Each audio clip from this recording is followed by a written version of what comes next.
যে ধারায় যে আইনে আজকে পার্টি অফিসগুলো ভাঙা হয়েছে না, একই আইনে কিন্তু যখন আবার সরকার পাল্টাবে বিজেপির একটা পার্টি অফিস বাংলায় থাকবে না। বিজেপির নেতারা বিজেপির ঝান্ডা নিয়ে গেরুয়া ফেট্টি মাথায় বেঁধে গেরুয়া উত্তরীয় পরে মুখ ঢেকে সেই পার্টি অফিসে ঢুকে তাণ্ডব লীলা চালিয়েছে।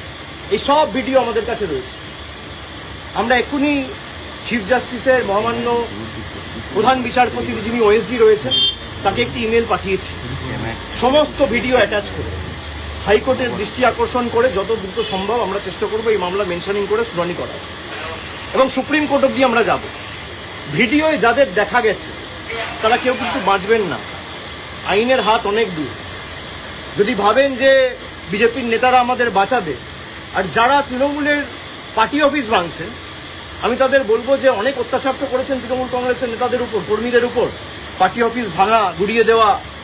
যে ধারায় যে আইনে আজকে পার্টি অফিসগুলো ভাঙা হয়েছে না, একই আইনে কিন্তু যখন আবার সরকার পাল্টাবে বিজেপির একটা পার্টি অফিস বাংলায় থাকবে না।